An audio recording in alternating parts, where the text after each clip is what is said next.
Follow Paddy Power on Snapchat. The username is @ThePaddyPower, and we promise there won't be any boring snaps about gigs, the weather, or the gym.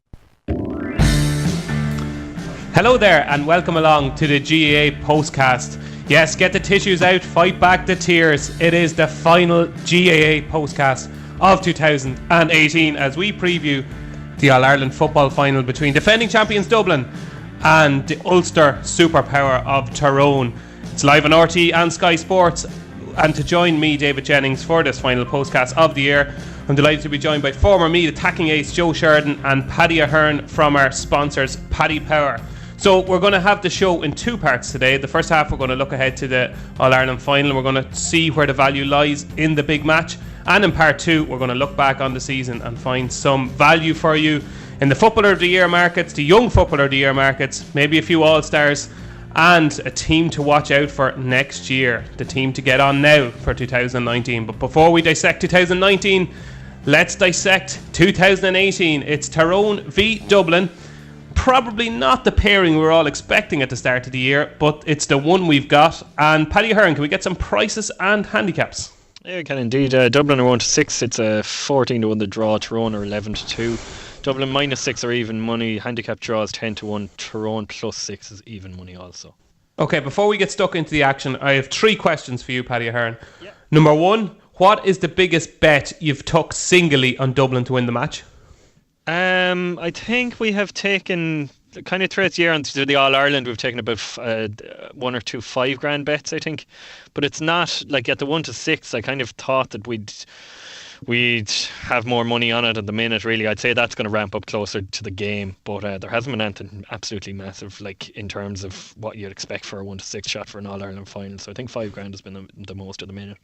Okay, and if I got 6 out of 6 in a lucky 63 today and I decided to have 60 grand on Dublin at 1-6, would my bet be taken?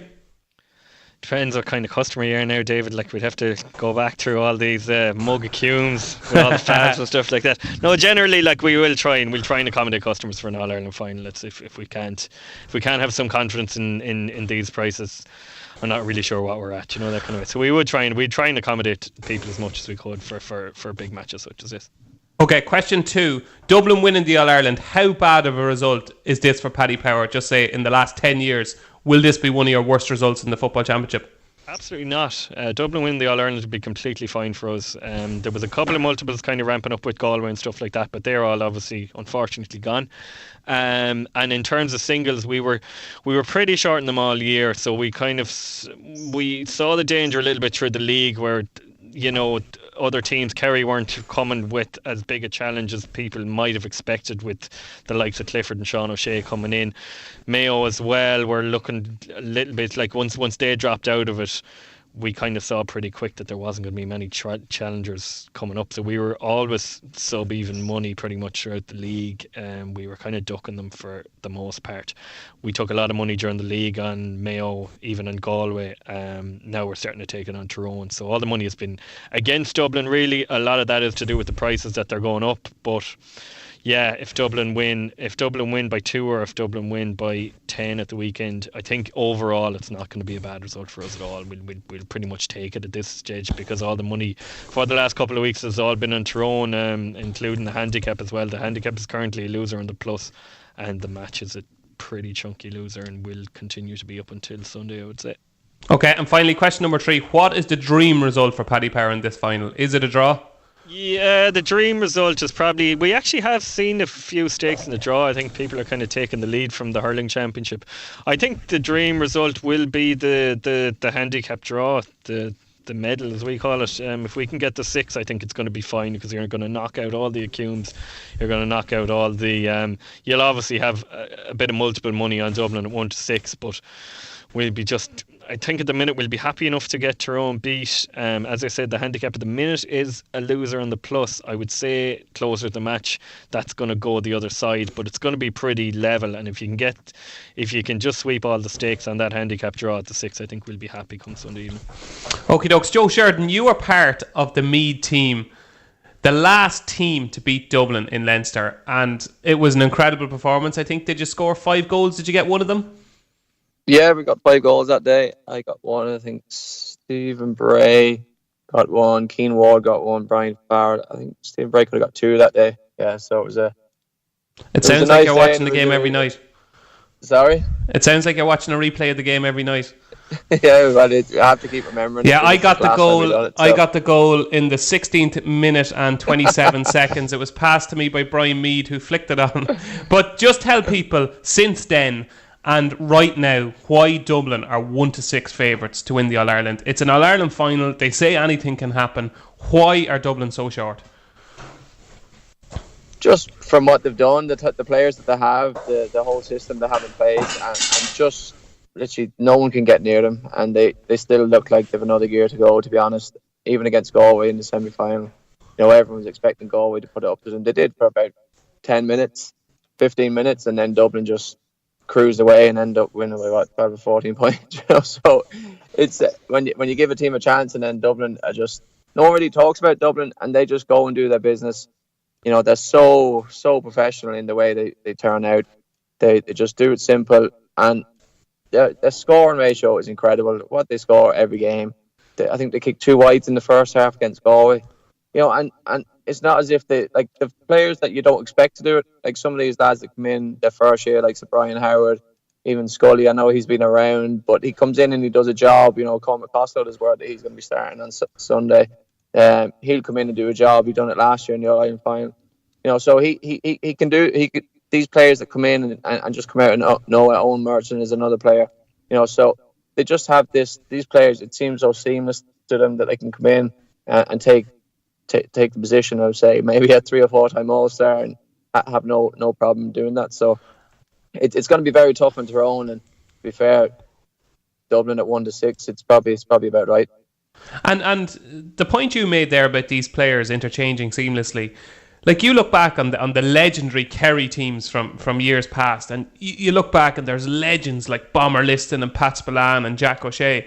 Do you think in 20, 30 years' time, when we're old and fat and alcoholics, do you think we'll be looking back on this Dublin team and going, Brian Fenton, what a player, like Kieran Kilkenny, is it just because we're in the middle of it at the moment that we're not appreciating these talents? And do you think that will happen in 20, 30 years' time? Well, I think the appreciation of the Dublin team is up there. A lot of people would see Brian Fenton as the Rolls Royce footballer at the minute. He can just do things so easily. He's just naturally such a gifted footballer. Same with most of the top class Dublin players. Like, there's probably 7 or 8 of them, like Kilkenny, Cian O'Sullivan. Like, he's played last 5 All Irelands, started every All Ireland. Stephen Cluxon. These players, they'll be known around in 50 years' time as the best players that ever played the game. So when you do look back, I suppose when you're in the moment, you don't appreciate it as much. But when you do look back and you see what this Dublin team has done in the next even 10, 15 years, I think a lot of people start appreciating them more. And it's hard for a Mead man to say that about Dublin, but you have to take a hat off to them and say, look, this is a fantastic job that they've done. Jim Gavin is just legendary. The stuff, like, you look at his figures, it's incredible what he's done. The amount of I think he's only lost 2 finals out of all the finals he's played in, and that's a phenomenal record. And just as you were mentioning with Jacko and the Bomber List, I was listening to Jacko the other evening on the station, and he was on about they just literally had 18 players for every game, and the same team would play the same every single game. And if a couple of lads got injured, you'd bring a few lads in. But with the Dublin team, they could change their team. They could change 3 different lads from the semi-final, and they'll bring in another 6 lads. So that's the difference with these players in the teams. They can just keep the momentum going the whole time, and it's very hard. Then when you get to a certain level, they bring on their subs bench, empty it out, and next thing you're trying to chase them around as well. So it's just you've got to hand it to Dublin, and you've just really got to praise them for what they've done over the last couple of years. And I know it's not great for the neutral watching football games. Dublin win by 7, 10, 15 points. But, Dublin aren't going to mind that in a couple of years' time. They have 7 or 8 All-Irelands. Absolutely not. Now, there's going to be people listening in thinking this is a Dublin love-in, but we've got a huge following in Tyrone. I think the whole of Tyrone are glued to their iPhones at the moment. Do you be glued to your iPhone when you're listening? I think you can be, yeah. So, for Tyrone fans, Paddy Ahern, all the talk is about Dublin, how it's going to be so comfortable for the All-Ireland champions, but like when I give you stats, like even when they were beaten by Monaghan, they scored 116. They scored 2-14 against Meath, albeit after extra time. 3-14 against Carlow. They scored 18 points against Cavan. They scored 3-20 against Cork. They scored 4-24 against Roscommon. You know, they pushed Dublin right down to the wire. They had a late free to get within a point of Dublin in Omagh. They scored 2-17 against Donegal. And then they get over the line against Monaghan. So, like, maybe we're just being really harsh on this, their own team. And maybe they're not. Are people remembering last year's All-Ireland semi-final too much, do you think? And is this their own team being unfairly treated and painted with this brush of, oh, they're so defensive, they're boring to watch, it's typical Mickey Hart? Like, the amount of people I have met in the last week or two who have said, oh God, I hope Dublin win. I know they've won the last 3 or 4, or they've won 4 the last whatever, but I still want Dublin to win because I hate Tyrone. There is a real anti-Tyrone bias out there, isn't there? There seems to be, all right, yeah. I think that's stemming back from a good while. I think, like, if people really follow it closely, they'll remember that even when they won the under-21 in 2015, I think Tipperary people still are very sore about that whole situation and the way they kind of acted around that. I mean, I don't think it's very fair, to be honest. Like, there's you know, you kind of... I think they're a very different team to that kind of 2000 and in those teams in the 2000s where you had the Rice and McMenamins and you had the kind of hard men who were kind of lined through that team. Like, it's a very, very different team now. It's actually, like, it is quite defensive, and obviously, like, they're physical, but they're as physical as any other team, I think, in the country, really. But they have a lot of classy footballers as well. So, like, a lot of the footballers, like a lot of the guys that they have even as cornerbacks, like Michael McKernan, I wouldn't say plays cornerback for his club. He can play, he's very handy out the field. Pargs Hampsey can play in the full back line, and he can also kind of track lads around midfield, and he can get up and down and score. Kieran McGeary is kind of the same. Cathal McShane can kind of go back into that half back line, but they've a lot of guys who can still play nice football and who can score and are nice footballers as well. The only problem is with them, I think, this weekend is how many of them. I know, like, they did give Dublin the game in Omagh, but I think it's a massively different situation when you're going into your first All-Ireland final for a lot of these guys. Colin Cavanagh was there in 2008, but he was a very small bit part figure. Like it's a whole new ball game for a lot of these guys coming up against real season campaigners who are, some of them are in their 6th All-Ireland final maybe. And when I'm looking at the matchups that they're going to face on Sunday in Croke Park, I just think there's a lot of kind of robbing Peter to pay Paul in that Tyrone middle of the field, essentially. So, like, you're looking at who picks up Fenton. So if you're going to say Fenton might be picked up by Matty Donnelly, but then he might also pick up James McCarthy, and then somebody has to pick up James McCarthy. Who's going to mark Kieran Kilkenny? If Hampsey comes out and marks Kieran Kilkenny, you've a man marker who's kind of gone off Mannion. Like, Ronan McNamee's going to pick up Rock. Maybe McKernan picks up O'Callaghan, but then you still have Howard, who was really, really good in the first game, who's going to have to come up against somebody. Like, somebody is going to have to move over. Like, Kieran McGeary is going to have to move over on him. Like, if you want to basically cover all the Dublin top players, that little triangle, will say, of McCarthy, who's going to break through runs, Fenton and Kilkenny, you're going to have to put your best players in them. But then there's also Dubs on the other side of that kind of half forward line and half back line as well, because you still have McCaffrey kind of running, who McCann is going to try and pick up. But, like, you're just trying to pick up fellas everywhere. I know a lot of it's going to be crowded around that middle third, and people are going to try and mark space, but the only real two ones who are going to be, you know, completely on their own for the whole game is going to be Cian O'Sullivan and Colin Cavanagh, I'd say.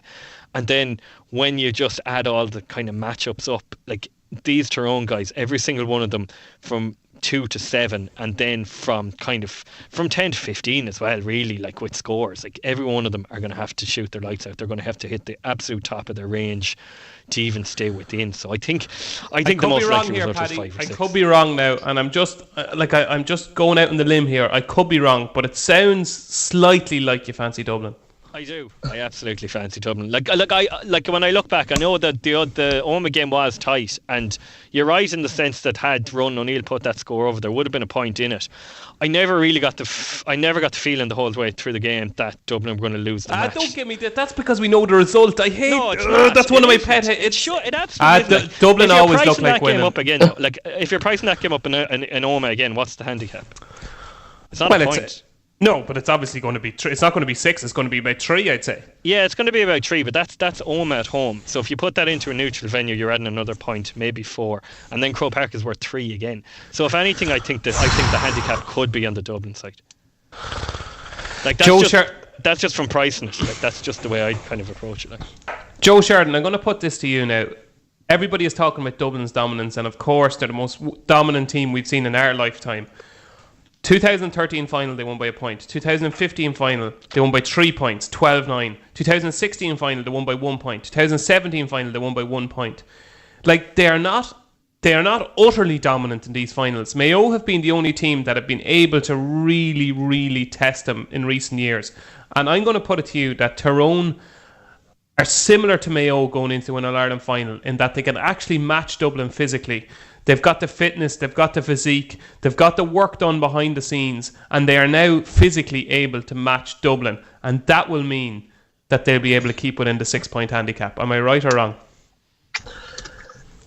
I've been fighting this in my head the whole week about what's going to happen regarding the handicap and who'll beat it. But I agree that Tyrone have the physical attributes. They have the fitness as well. They're probably the only team in the country fit enough to stay with the Dublin team. I just don't think they have the players to match the quality that Dublin have. They probably have 9-10 players that will be on somewhere around the same level, but the 5 other lads that Dublin have, I just think Tyrone are lacking in that department. I do think Tyrone are really going to stick to them, and if they have any hope, they've got to get off to a great start. They've got to really push up. They've got to do what Galway done, but take the chances. Like Galway missed the penalty. They had the chance after they got the goal that they missed that one. You can't do that with Dublin. You have to take every single chance, and hopefully Dublin have a bad day. And in the All-Ireland finals that Dublin played, they haven't been outstanding. They've just got by. They've scraped by, and they've probably been lucky in certain games, especially the one that was it last year against Mayo when sending off came. Like they were well behind in the game, and Mayo would have went on to win the game if that was if they'd stayed 15-15. But the problem is here, I don't think the Dublin team see Tyrone as much as a threat as Mayo and the likes of Kerry. I think that they can probably really see that they can go off and win the game, and it just depends, I think, on Dublin's attitude what they're going to win by. To be honest, if Tyrone can keep it tight, they'll do it for maybe 50 minutes, 60 minutes. But I just can see Dublin. Like I've been looking all year about how some team can beat this Dublin team, and I've been fighting it, and I've been trying to come up with different ideas. Galway was my team this year; they didn't do it. But when they did, and they actually put pressure on the full back line, you could see that Dublin run the pressure, and I think Tyrone have to go for that full back line. They have to put ball in, they have to move it in. I'm surprised Richie Donnelly is starting full forward. He hasn't had a great year. He hasn't really been winning too much ball. I was hoping to shake it up a wee bit there, but look, you know, it'd be hard on him to drop for an All-Ireland final. But I just really think they have to go for that full back line, and if they've any hope, they've got to get a couple of goals. You know, as you said with ourselves a couple of years ago, we got 5 goals. You'll need 4 or 5 goals to beat Dublin in an All-Ireland final, and I just can't see Tyrone doing that. Paddy, I'm looking for a price from you now. You're a GAA odds compiler, and by all accounts, and listening to people in the industry, you're very, very good at your job. So on the spot now, I want you to give me a price. Are you ready now? Yeah, go for it. Okay, I want you to give me a price on the team that Mickey Hart named yesterday not starting the game. I will happily take 1 to 4. 1 to 4. Yes. So you tell me what you'll give me. I actually would have thought it was going to be around an 8 to 15 shot. Well, that is the best 8 to 15 shot of all time. Let's get rid of this bullshit of naming teams during the week. The game has changed. As Joe said earlier on there, listening to Jack O'Shea on the radio, they had 18 players. The same team started every game, and it was a big thing naming the team during the week. This is the team that plays. I play for an intermediate team in Meath, okay? And we're preparing for a match maybe, and we're playing Saturday night against Duleek, okay? That team, I'd say on Wednesday night, the team that they're picking is different to the team that they might pick on Friday night with lads in training and lads with niggles and all that. The game has evolved. It's a squad game now. Give teams squad numbers. Name the team like in the Premier League before the match, and that's it. Give them squad numbers.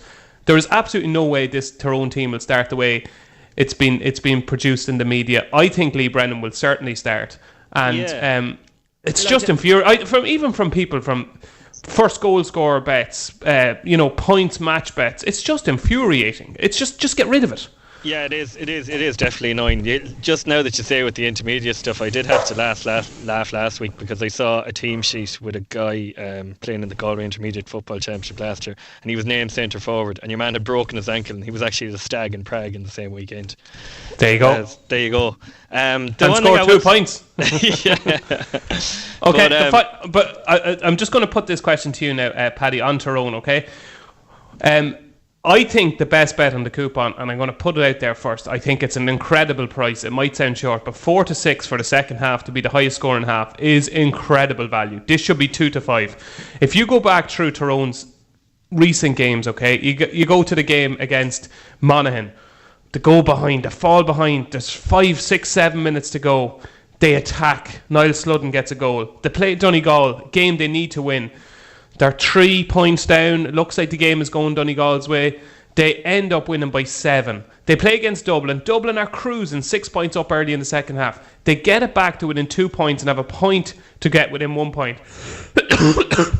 Excuse me. Even against Roscommon in the earlier round, they didn't start that well, and in the second half they ended up scoring 424 in total. This team is possibly as fit as the Dublin team, and certainly the second fittest team in Ireland. Mickey Hart is going to be keeping it very, very tight in the first half. The key thing that he'll want to do is go man on man. There'll be no zonal marking. Colin Kavanagh will shuffle back as much as he can. They will not want Con O'Callaghan or any other player to get that early goal that's going to completely upset their game plan. So I'm expecting it to be, 4-2 maybe after about 13, 14 minutes. But in the second half, both teams are going to have to go for it with 20 minutes to go. And I think that 4-6 is incredible value. Yeah, like the only way I think it gets beat is if you turn into a Donegal type situation where Dublin are 4 or 5 up and then just decide we want to win an All Ireland final here and just start tapping it around. They have been in like they didn't do it against Galway, in fair enough, but I think there were kind of guys coming on trying to make names for themselves and trying to maybe play themselves into a final.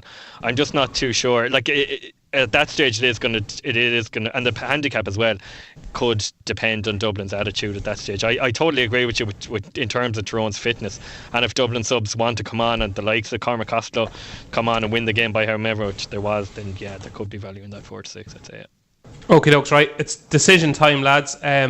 We want, first of all, the best bet on the match coupon, and as I said, there's a couple that I go for. I think Dublin to win by 1, 2 or 3 points. You could go for Tyrone +6.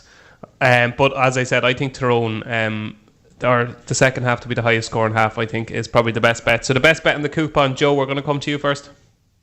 Yeah, as you spoke about for the whole year, Tyrone, when it comes to Tyrone, they'll score goals. And I think Tyrone and Dublin, both teams to get a goal at 10-11, I think is a great bet. I think Tyrone also to get the first goal, I think they really have to push out and try and put pressure on the Dublin team, and I think they will. They'll get the first goal as well at 8-5. So both teams to get a goal at 10-11, I think it's a great bet, to be fair. And Tyrone score the first goal at 8-5.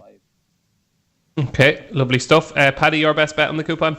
Yeah, you'll be going far enough down the coupon to find it, I'd say. But I was having a look at Niall Morgan's total points around the place. He wouldn't score half as much as you'd actually think. I tipped him not to score in the semi-final. Yeah, we're even money under a point, and I think there is bigger out there. So like you say, he didn't score in the semi-final. He hasn't scored. He didn't score in Oma. He didn't score in the All Ireland semi-final last year. He didn't score against Roscommon either. He got a point which he kind of had to get to save his bacon, I think, after the kick out against Donegal. But the thing about him is, like, he doesn't get that many opportunities, and even if he does, he's not like Rory Beggan, really. Like his stats wouldn't be up where they should be, basically. Like, so even if he gets a chance, I don't think he's guaranteed to score. So we're going under 0.5 points. Yeah, under 0.5 points. Niall Morgan scores. Yeah. And the key thing here, I think, and we'll add to your claims, is if Ger Brennan, I was going to say, if Lee Brennan does start. If Lee Brennan starts, I think that's going to be the key, because he's going to be hitting them 45-yard frees. Now, Paddy, can we have it? Because it's the All-Ireland final, I do see these up on the Paddy Power website. Colin O'Rourke's treble, all these trebles, O'Mulligan's treble. Can we have a race and post treble on both teams to score a goal, the second half to be the highest scoring half, and Niall Morgan not to score a point? Yeah, no problem. We'll call it the Racing Post Podcast Banker Treble. That's what we're going to call it. Yeah, that sounds. Yeah, we'll do that off this evening. No hassle. Great stuff. About 16-1 would be lovely. And can we get a first goal scorer and man of the match pick from yourself, Paddy? Yeah, first goal scorer, I thought, if you remember the Oma game as well, I know Conor Callaghan got the first goal last year, but I think it is going to be a runner from deep. I think people are just going to punch holes, and I was so impressed with McCaffrey against Galway. Oh, don't be stealing my tip. Yeah, I did. Oh my God, he's just... There's nothing about him that suggests that he should be as good a footballer as he is, but he's so good. Like, he's brilliant. I think he's every chance of first goal, 16-1. I think he's every chance of a man of the match as well, but I'll go one further, and I think there's a nice price out there for a man of the match nomination on Philly McMahon. I think there's around, like, we're 5-1 on site, but if you think about that 2015 game, by all accounts, if you believe the folklore that came out of it, McMahon had got that man of the match, that they had decided they were going to give it to him in 2015, and then the eye gouge and stuff came out against Kieran Donaghy, and for whatever reason morality hit the RTE studios and they decided to give it to Fenton. But and do you know that Brian Fenton got man of the match in that All-Ireland final, and Brian Fenton was not even nominated for the initial when it was given to Philly McMahon. He was not even in the first three, and he ended up getting it. Yeah, but Philly was brilliant that day, and in All-Ireland finals in general, even in the Mayo ones, I think he just loves that big occasion. I think that's there's a far too big price out there to be nominated, at least, because if you think about it as well, since Bernard Brogan in 2013, a forward hasn't got man of the match in All-Ireland final, and as you said, that Fenton won in 2015, he's really the only midfielder, and he nearly didn't get it off first hand as well. So I think backs are definitely being underestimated in the market. Okay, well, I'm going to go for a Jack McCaffrey loving. I'm going to tip him to get the first goal. I'm going to tip him for man of the match, and I'm going to tip him for footballer of the year. So get them three prices ready for me, Paddy Ahern, and we'll go to Joe Sheridan for his selection on first goal scorer and man of the match in the All-Ireland final. Yeah, well, I'm literally on the same wavelength as two of you lads. I went for Jack McCaffrey, man of the match, 12-1. I just think, he's... The last couple of games, he's really coming into his own, and there's no one his pace is just incredible. He's not the most natural footballer, but his pace just gives him that extra yard to be able to do what he wants. I think first goal scorer, as I said, I think Tyrone will get the first goal, and the old man, Davy, Niall Sludden at 12-1. I think he'll be coming from deep. He played well the last day. He's coming to a good bit of form, and I think he'll be well suited to this stage. And 12-1 for the first goal. I'll be going with Niall Studden. So I also just I see there Kieran McGeary, if he starts to score any time at even money, I think is a great bet. You know, if he does start, I think even money he's definitely going to get a point or two, and even money for Kieran McGeary to get a point, I think is a great bet as well. Lovely, we like a bit of that. Kieran McGeary to score a point at even money. Paddy Ahern, have you got some Jack McCaffrey prices for me? Yeah, he is 12-1 for man of the match. He's 16-1 for the first goal, and footballer of the year he's 8-1 at the minute. Oh yes, I think 12, 16s and 8s. I think you could keep your eyes on Jack McCaffrey in the All-Ireland final. It could be a big payday. So that's our look at the 2018 All-Ireland football final, but do not dare go anywhere, because after the break we'll be looking at the Footballer of the Year markets, the All-Star markets, and we're going to get a team to watch out for in 2019 from our two guests. Success ain't earned, it's bought. That's why at Paddy Power, we paid the big bucks for the best tech nerds in the world to develop our new, fastest ever app. Download the new app from the App Store or Play Store now. 18+, begambleaware.org.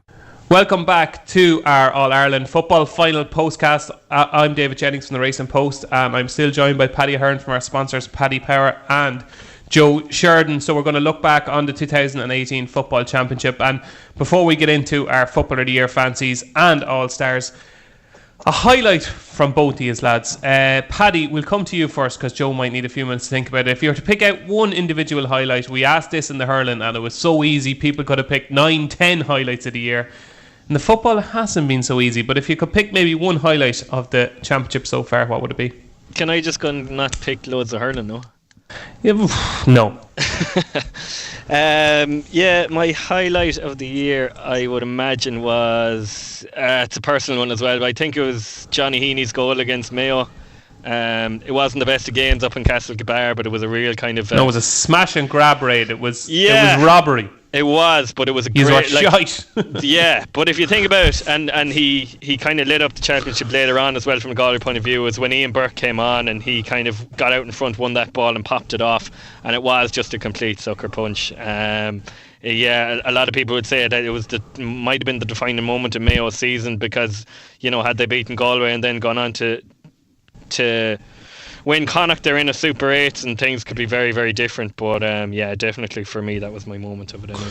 Okay, I'm going to give mine next, and for me it was very straightforward. I thought the Kildare Mayo match in Newbridge, all the build up to the game, Newbridge or nowhere, I just thought that second half performance by Kildare was fantastic, and there was a brilliant atmosphere in Newbridge. Some ridiculous long range point scoring in that match. That was, for me, that was the game I enjoyed most of the season so far. So it would be Kildare's win in Newbridge for me, would be the highlight of my year. Joe Sheridan, your highlight of the championship?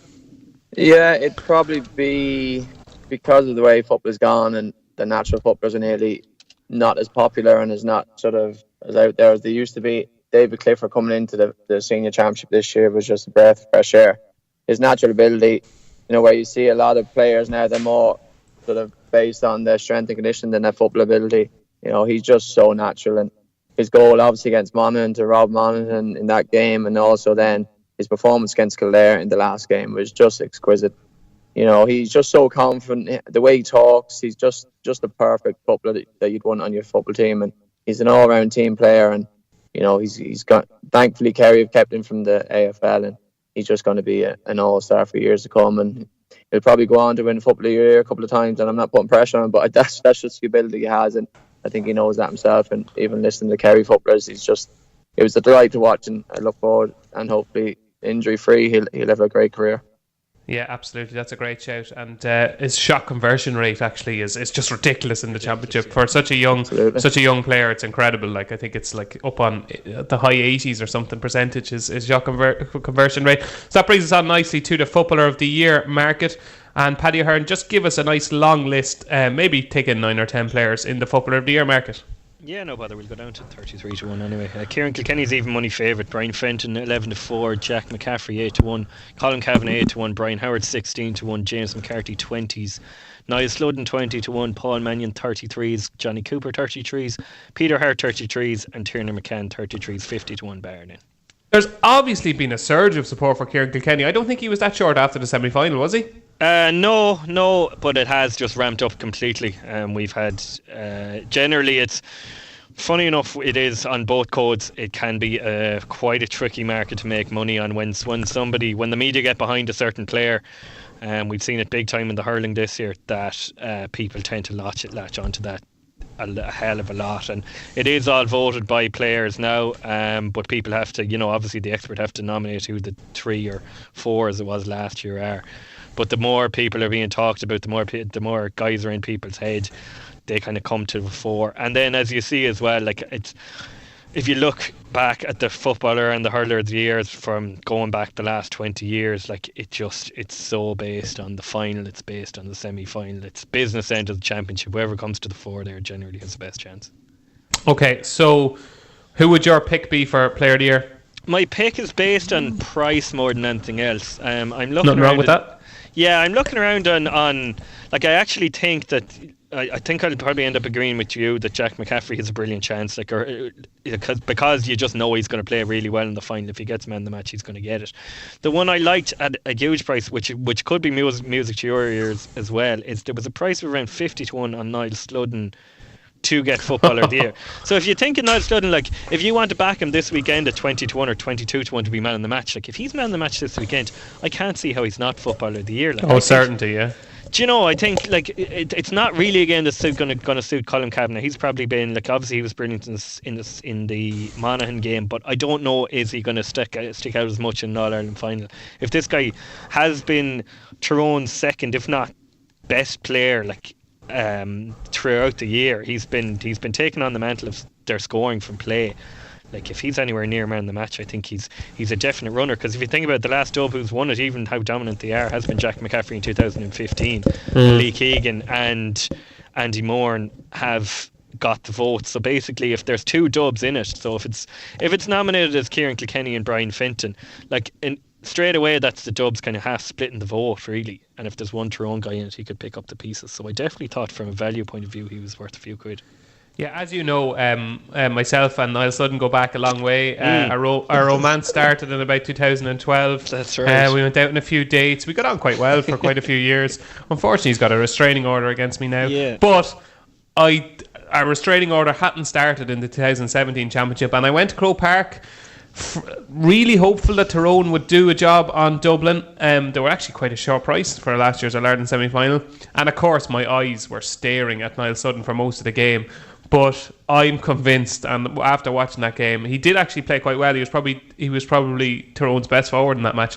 But I think Jim Gavin has him sussed. I think you'll see potentially Jack McCaffrey, maybe. I don't know what way they're going to do it. Maybe Owen Merchant might be asked to do a man-marking job. Yeah, I would say Merchant probably. Yeah. And what you'll see is, and people can watch this and you'll see it, watch the way, if it is Merchant, is asked to mark Sludden, because he'll just stand goal side of him, stopping them runs. You watch every time, I guarantee you, during the All-Ireland final, Niall Sludden will not get one ball just say popped into him. He'll be running off the shoulder. He'll get behind the play and try to come with a run off the shoulder. And I just think that's my one worry for my one and only Niall Sludden, is that maybe Jim Gavin has him sus. But hopefully not, and hopefully you are right and that he can be Player of the Year. Joe Sheridan, who's your idea for Footballer of the Year? Yeah, as Paddy said, a lot of it's driven by the media, you know, the talk and the hype and just whatever players are being talked about, which I think is wrong, you know. And also, we could be influencing it here. Maybe the people sitting on the panel are listening to this podcast now. Oh, well, I'd imagine so. And they should probably listen a bit closer and maybe take our advice. But I'd be thinking Jack McCaffrey as well. He's always played well in the finals.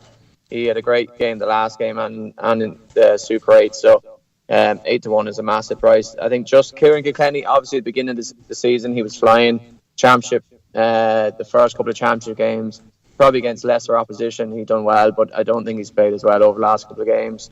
Fenton is just a general. He'll always be there because he's so consistent. He always plays well, but he hasn't really shone to a level that he's the player of the match in most games. He's been top 2 or 3, but I don't think he has many man of the matches this year anyway. So I think if McCaffrey gets man of the match, obviously he'll be front runner for Player of the Year then as well. But I can't see anyone, obviously for tipping Dublin, I can't see anyone outside of a Dublin player getting man of the match or Player of the Year. Okay, dokes. And moving on to our All-Star markets. And Paddy, had you much of a say in these All-Star markets? Yeah, a bit of decent one. Yeah, there's a few of us, myself and Damien mainly, but there's a bit of a brain trust there, right? How on earth? How? And I just can't get my head around this, because obviously, this is big punter territory, and it would be the big punters that would have to get involved in this price. But surely, to God, Rory Beggan at 2 to 5 is literally picking up money off the street. Should this not be 1 to 25? I think, Cluxton is the danger in the market. But sure, how could he be a danger? He was at fault for the goal against Galway. He's conceded goals. He couldn't get it last year when he had his best ever year. So how is he going to beat a player who has basically... Cluxton started the revolution. Rory Beggan has started the new revolution of goalkeepers basically scoring constantly and punishing fouls outside the 45. His kickouts have been superb. Like I just don't see how this is not at least a 1 to 5 shot. Yeah, and he also tried to win the game with the craziest efforts. Of course, anyone is ever going to remember. Like I think that deserves a slap on the wrist for that. Yeah, right? I think it harms him. I'm not sure is it going to cost him. But like, in fairness to Cluxton, like he stood up in that semi-final. He saved. I know he made a bit of a cock up for the Comer goal, but he's still come back and he's saved the penalty. Stop! You would have saved the penalty. He was a bloody dribbled along the ground. Yeah, but this is the funny thing. Like, even back in 2016, when people thought he was going to retire and stuff like that, they were kind of going, like, in 2016 he single-handedly nearly cost them the game against Kerry in a 5-minute period, and he was nearly favoured for Footballer of the Year at the end of that year. Like there does seem to be kind of a narrative around him that when is he going to give up, and people kind of think that he kind of deserves this All-Star, that kind of stuff. Like there's no question that Beggan is a favourite, and like he should be a heavy favourite. And I think we're kind of saying that with the 2-5 to 2-1, but it just depends. Like if they go out and if he's stroking kickouts and if he's 100% record and happens to make a save or two on Sunday and Dublin win comfortably, then he's banging the mix again. Do you know what? I don't even think it'll make any difference. I really don't. Possibly. I think this is done and dusted. I think going into other years, you've got Cluxton and Clark. They've been neck and neck, and this time you've got a proper rival who's had an incredible year. So I just think that 2-5. I think that's huge. And on the same note, I think there could be an anti-Monaghan bias in your prices, but Carl O'Connell at 1-3 looks a huge price to me as well. So they're my two at prices. I know they're short, 2-5 and 1-3. Unfortunately, for some bizarre reason, Paddy Power have decided you cannot combine All-Star tips. But they're my two. Paddy, what's your value in the All-Star markets? The one I kind of liked, I think it's going to be very interesting with the All-Stars this year, because they changed it last year to nominate just backs, just midfielders and just forwards, which is the way it should be, because that really should mirror, like, when was the last time any team played 3.5 backline? Like, you're probably going back 10 years. Teams just don't do it anymore, so they should just be nominated as a collective kind of group of backs. But if you look at like the best players this year have all been half backs. There's no way, like that's kind of the reason we're a little bit tentative in the Carl O'Connell kind of realm, as how many half backs are they actually going to give All-Stars to, because you can have like Tiernan McCann, James McCarthy, Jack McCaffrey, Brian Howard, Carl O'Connell, and then he's probably ahead of them all at this stage though. Yeah, he probably is at this stage, all right. I do. I think like there's a bigger price than the 1-3 that we have. I do think that he's a massive chance. But it is just like there's kind of interesting ones. Like if Pádraig Campsey came out and had a really good game this weekend, Philly McMahon as well, if he was to do as I say and get nominated for man of the match, he plays himself into it. I think we're going to see a load of half backs as opposed to the token cornerback or fullback that gets in there. Really, I think we're going to there's a good chance I think we might see one, maybe two actual fullbacks, and then everyone makes up the other half back line. In terms of a value point of view, I